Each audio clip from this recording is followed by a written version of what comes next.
এখানে এসেছি আজকে মুখ্যমন্ত্রীর একটা নতুন প্রকল্প যুবসাথী, তার জন্য আজকে বেকার ছেলেদেরকে মানে 1,500 টাকা করে উনি দেবেন।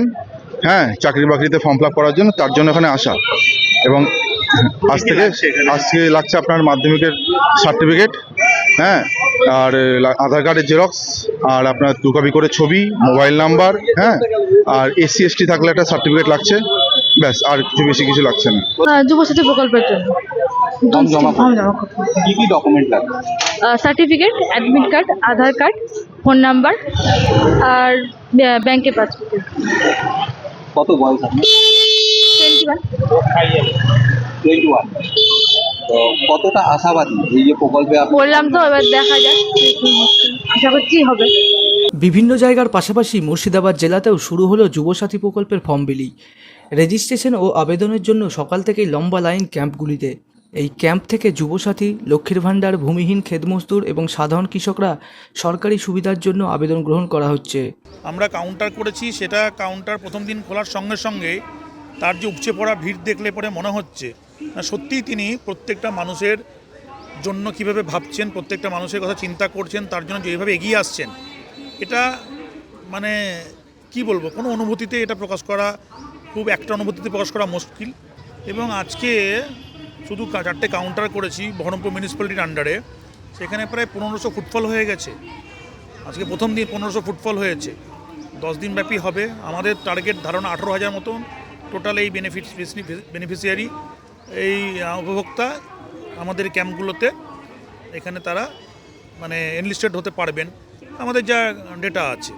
4টি পৃথক প্রকল্প থাকলেও মূলত যুবসাথী প্রকল্পের আবেদনকারীর সংখ্যায় এই ক্যাম্পে ভিড় বেশি। আমরা বেকার যুবক, আমাদের কর্মসংস্থান এখনো করতে পারিনি, সেই জন্য যুবসাথীর ফর্ম তুলতে এসেছি। আমরা ফিল আপ করে আজকে জমা দিয়ে দেবো। আচ্ছা, কত বয়স পর্যন্ত নিচ্ছে? 21 থেকে 40। আচ্ছা, মাধ্যমিক পাস? মাধ্যমিক পাস। আজকেই তো প্রথম শুরু? আজকেই প্রথম শুরু, এখানে ক্যাম্প আমাদের প্রথম আজকে হয়েছে। কি লাইনে দাঁড়িয়ে আছে? লাইনে দাঁড়িয়ে আছি। কি দেখছে?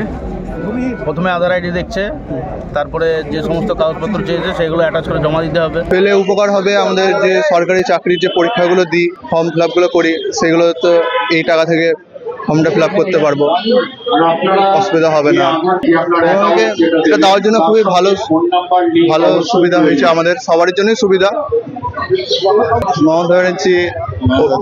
মমতা ব্যানার্জি, অভিষেক ব্যানার্জি, সবাইকে, পৌরসভা নারুগোপাল মুখার্জি, সবাইকে ধন্যবাদ জানাই।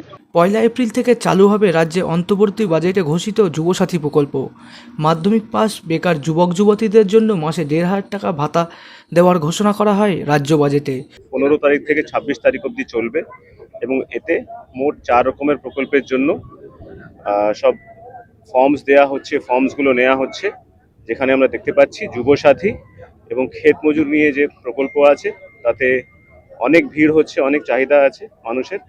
এবং তার সাথে সাথে লক্ষ্মী ভাণ্ডারের জন্য যারা আবেদন করতে পারেননি বা নতুন করে 25 বছর যারা ক্রস করেছেন তাদের জন্য ফর্মস দেওয়া হচ্ছে, ফর্মসগুলো নেওয়া হবে। এবং মাইনর ইরিগেশন স্কিমসেরও যে আছে অ্যাওয়ারনেস করা হচ্ছে। আমরা দেখতে পাচ্ছি খুব ভালো ফুটফল, এবং কান্দি মিউনিসিপ্যালিটি, কান্দি ব্লক থেকে খুব ভালো আয়োজন করা হয়েছে। আমি পুরো টিমকে ধন্যবাদ জানাচ্ছি। শুধু কি ছেলেরা নাকি মেয়েরাও পাচ্ছে এই সুবিধা?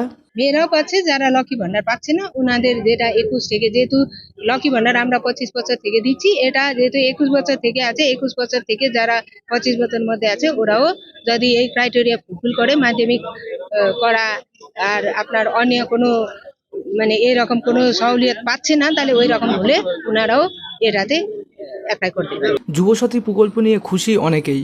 বেকার ভাতা তো মিলবে, তার সাথে কি চাইছে যুবকরা?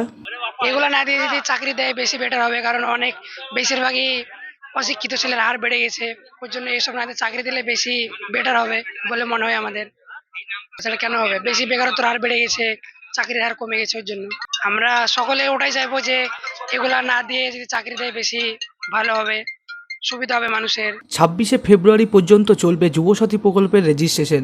এখন দেখার যুবসাথীর সুবিধা পেয়ে কতটা লাভবান হয় যুব সমাজ। Bureau report, imagine community media.